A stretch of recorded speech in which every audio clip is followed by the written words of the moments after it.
नेक से लाला। अब देखो गैया कौन है पता है? ठाकुर जी की रक्षक है। पूरे विश्व की रक्षा ठाकुर जी करते हैं, ठाकुर जी की रक्षा गैया करती है। यहां पर वर्णन आया है कि गौमूत्रेण स्नापित्वा पुनर्गौरज सार्वकम रक्षाम चक्रुश्च सकृता द्वादशांगेषु नाम भी। ठाकुर जी की रक्षा की जिम्मेवारी गैया लेकर के आई है। और कोई भी लीला ठाकुर जी करते हैं, चाहे वो गोवर्धन लीला की हो, चाहे वो पूतना मर्दन लीला हो, हर लीला के बाद गैया के गौरज को ही ठाकुर जी के 12 अंगों पर लगा करके गौमूत्र से स्नान मैया कराती है। कहीं मेरे लाला को कोई अला बला नजर ना लगी हो।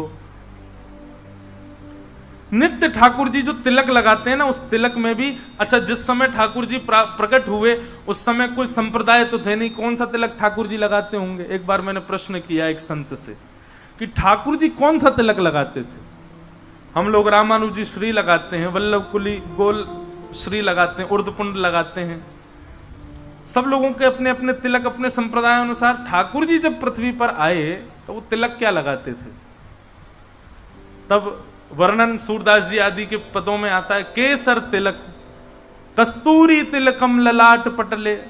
ठाकुर जी कस्तूरी का तिलक लगाते हैं, केसर का तिलक लगाते हैं, केसर चंदन लगाते हैं, और इन सब के साथ साथ ठाकुर जी गौरज लगाते हैं, गैया की रज, चरणों की खुर की रज, उसमें यमुना जल मिलाकर के फिर ठाकुर जी उसको अपने अंग पर लगाते हैं, अपने माथे पर लगाते, 12 अंग में लगाते हैं। इस प्रकार ठाकुर जी गैया की रज से 12 अंग में तिलक कर देती हैं। यशोदा मैया 6 दिन के लाला हैं और पूतना का वध भगवान ने किया है। बोलो भक्त वत्सल भगवान की। 3 महीना के जब ठाकुर जी हुए तो ठाकुर जी का पलना उत्सव हुआ, और उस पलना उत्सव में सक्टासुर नाम का दैत्य आया। भगवान ने अपने बाम चरण को इतना लंबा करके महाराज बैलगाड़ी में एक पाद प्रहार किया और सक्टासुर का उसमें वध हो गया।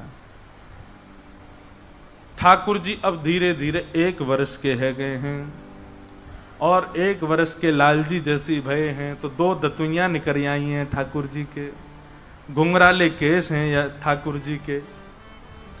और लाला अब नेक नेक धीरे धीरे उठें, कोई सहारा पकड़ करके खड़े हो जाएं, और खड़े करके फिर यशोदा मैया उंगली पकड़ाए दे, सो ठाकुर जी धम धम करके नेक नेक चलें।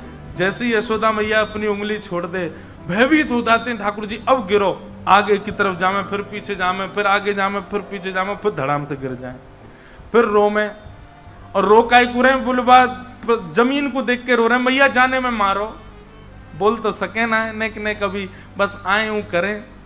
आहा, ठाकुर जी की ऐसी लीला। लाला 1 वर्ष के है गए।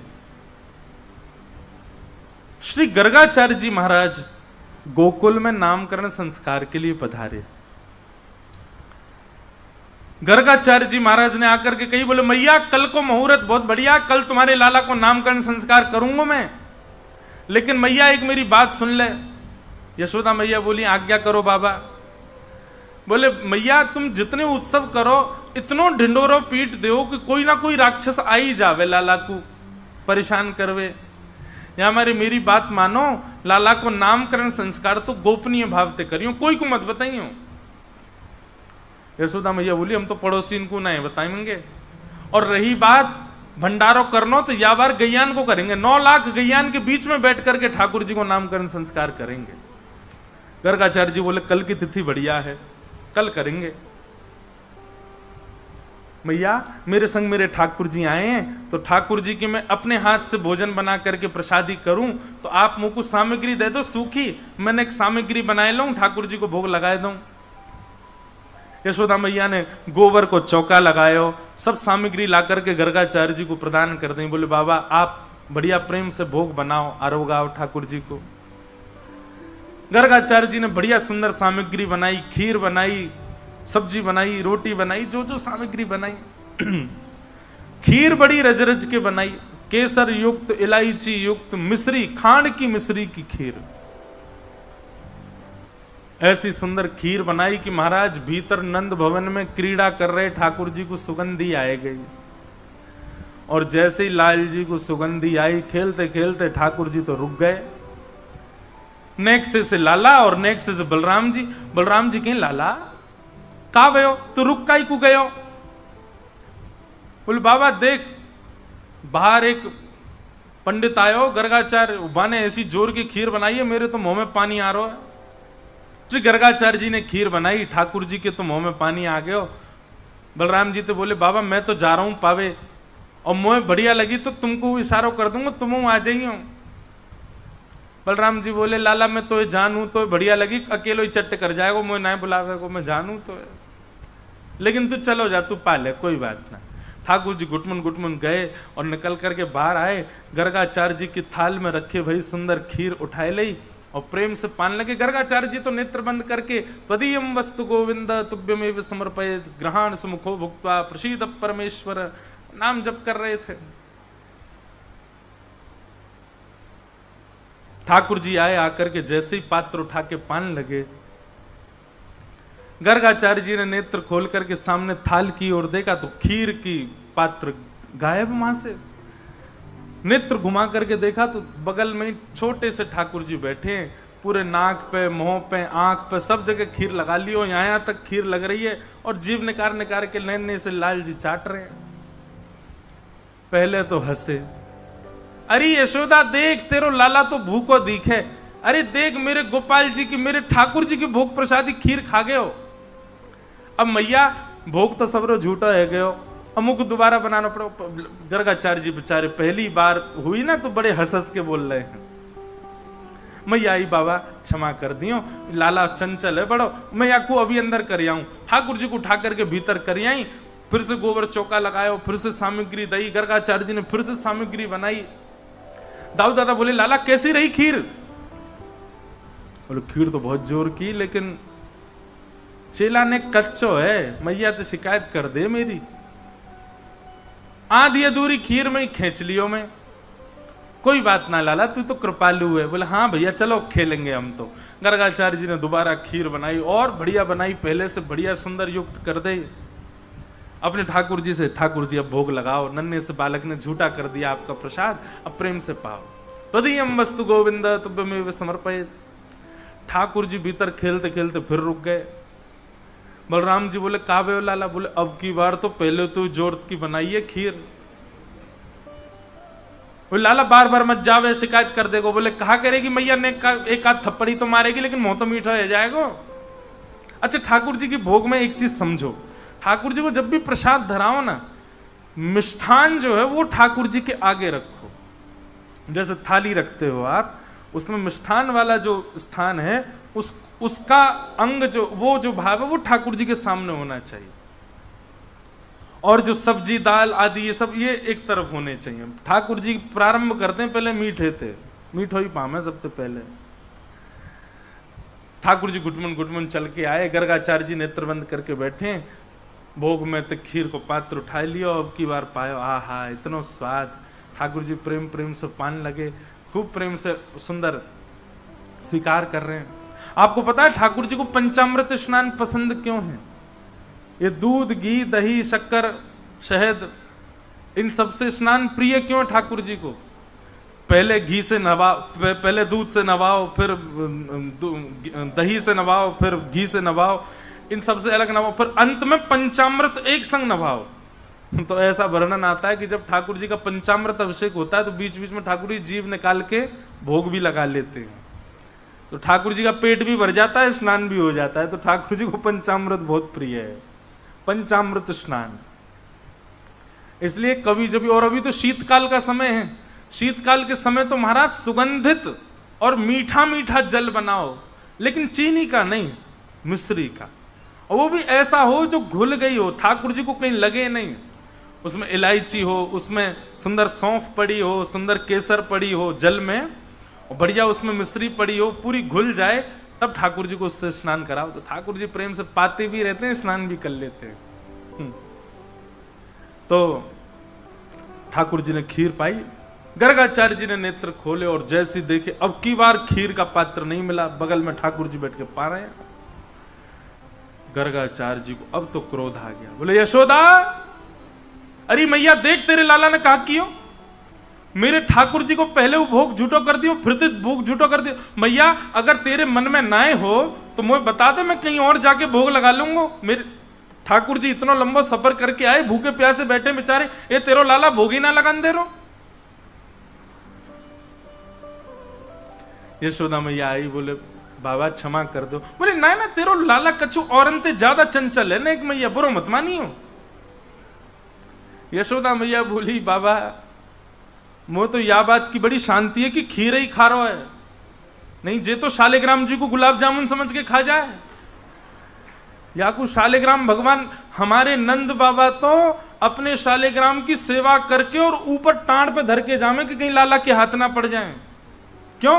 बोले एक दिन लाला ऐसो गाल फुला करके और गैयान के पीछे घूम रहा, और नंद बाबा ढूंढे मेरे ठाकुर जी कहां गए, ठाकुर जी कहां गए, पता चली लाला चूस रहो मुंह में धर के। क्यों? बोले शहद ते स्नान करे या लगी जय जय मीठो है गए होगो, सो खागो। ऐसो लाला है ये तो बाबा, बड़ी कृपा है ठाकुर जी की, केवल खीर खा रहो, नहीं तो तुम्हारे ठाकुर जी स्वाहा है जाते। बाबा अब आप चिंता मत करो, मैं लाला को कमरा में बंद कर दूंगी, आप जब तक भोग लगाओगे तब तक कमरा में रहेगो, आप प्रेम तो भोग लगा लो। ठाकुर जी को पकड़ करके मैया ने कक्ष में बंद कर दियो। ठाकुर जी बैठ गए, 1 वर्ष के हैं लाला, और महाराज गुस्सा में भर गए। ठाकुर जी लाल पड़ गए चेहरा, और 1 वर्ष के बालक को गुस्सा आता है तो वो दुनिया का सबसे प्यारा बालक लगता है। ठाकुर जी के गाल लाल पड़ गए, और ठाकुर जी जंगला पे खड़े हैं पकड़ करके, और ऐसे देख रहे हैं गर्गाचार्य जी को। गर्गाचार्य जी भी देख रहे हैं, शैतान बालक अब आके दिखा। ठाकुर जी बोले दारी के भोग लगा, मैं आके बताऊं तो तेने अभी मेरा रूप ही तो नहीं देखो। अच्छा ठाकुर जी बोलते थोड़ी, अभी बोलना जाने ही ना है, लेकिन मन ही मन सोच रहे हैं। गर्गाचार्य जी ने फिर से भोग बनाया, सब सामग्री बनाई। अब तो ठाकुर जी को चिड़ा चिड़ा करके मिश्री, अब की बार तो ज्यादा डाली है मैंने मिश्री, और मीठी होठ चिपक जाएंगे, ऐसी रबड़ी बनाई है। ठाकुर जी बोले नहीं, अगर मैंने तेरी खीर को भोग लगाया तो मेरा नाम भी कुंवर कन्हैया नहीं। बुला के देखा। गर्गाचार्य जी ने जैसी खीर को भोग लगा करके महाराज अपने ठाकुर जी के सामने पधराए हो। नन्हे से ठाकुर जी कौन ताले वाले, उनके सामने तो नेक में महाराज ताले वाले सब खुल गए भारते। ठाकुर जी ने किवाड़ खोली और घुटमुन चल करके गए, और सामने तक खीर उठाई और खीर लेकर के प्रेम से पान लगे। यहाँ गर्गाचार्य जी त्वदीयम वस्तु गोविंद, थोड़ा अपना जाप वाप करने के बाद नेत्र बंद करके बैठे थे। ठाकुर जी भोग लगा रहे हैं, और जैसे ही अब की बार नेत्र खोल करके देखा तो नन्हे से गोपाल जी नेक्स्ट से बटुआ से ठाकुर जी के 4 भुजा प्रकट है गई, और महाराज एक भुजा से खीर को पात्र पकड़ो है, एक भुजा से ठाकुर जी खीर पा रहे हैं, और अपनी तीसरी भुजा से वही खीर को लेकर के गर्गाचार्य जी को पवा रहे हैं। गर्गाचार्य जी ने जब चतुर्भुज रूप का दर्शन किया, गर्गाचार्य जी के नेत्र सजल हो गए, भगवान में आपके रूप को पहचान नहीं पाया। ऐसा सुंदर रूप प्रकट करके श्री गर्गाचार्य जी को सुख प्रदान कर रहे हैं ठाकुर जी। नन्हे से गोपाल जी। गर्गाचार्य जी को ठाकुर जी ने कह दिया, बोले हे गर्गाचार्य जी, हमने आपको अपने रूप का दर्शन इसलिए कराया कि आप यशोदा मैया को बताना नहीं कि मैं कौन हूं। मैं यहां यशोदा मैया और ब्रजवासीन को प्रेम पावे के काजे आया हूं, और यदि मैं ये बता दूंगा कि मैं साक्षात भगवान हूं तो ये स्वच्छंद प्रेम ना करेंगे मोते, ये बनावटी प्रेम करेंगे। फिर या हमारी मेरी प्रभुता छुपी रहन दियो, इनको मत बताइयो कि मैं साक्षात भगवान हूं। गर्गाचार्य जी ने प्रणाम कियो। अगले दिना लाला को नामकरण संस्कार भयो। सबसे पहले बलराम जी को नाम राम रखा गया, पर गर्गाचार्य जी बोले मैया आपके या बालक को नाम राम है, पर बल की अधिकता के कारण सब याकूब बलराम कह करके पुकारेंगे। बोलो बलराम जी महाराज की, बलभद्र भैया की। बलराम जी को नामकरण है गया। और जैसे ही ठाकुर जी की बारी आई, आहा, कि बहुनि संति नामानि रूपाणि च गुणच्यते गुणकर्मानुरूपेण रूपाणि तान्यहं वेदनो जना। बहुनि सन्ति नामानि रूपाणि सुतस्य च। हे मैया, आपके लाला के बहुत सारे नाम होंगे, गुण कर्म के अनुसार अलग अलग नाम होंगे। मैया बोली बाबा इतने सारे नाम का ही उधर रो है, एक ही नाम बता दे, मैं कैसे बुलाऊंगी अपने लाला है। बोले मैया ठीक है आपके लाला का नाम रखता हूं, ये कभी शुक्ल वर्ण का था, कभी रक्त वर्ण का था, कभी किसी किसी वर्ण का था, इस बार ये कृष्ण वर्ण का बन के आया है, या मारे मैं आपके लाला को नाम कृष्ण रखूं। बोलो बाल कृष्ण लाल की। ठाकुर जी का नाम कृष्ण रखा गया। भगवान को नामकरण संस्कार रह गयो। अब तो ठाकुर जी नेक नेक और बड़े है रहे। यशोदा मैया उंगली पकड़ करके चलवानो सिखावे, ताल बजावे तो ठाकुर जी नाचवे लग जावे, और जैसे ठाकुर जी नृत्य करें यशोदा मैया करताल बजा करके आनंदित है जाए। आहा।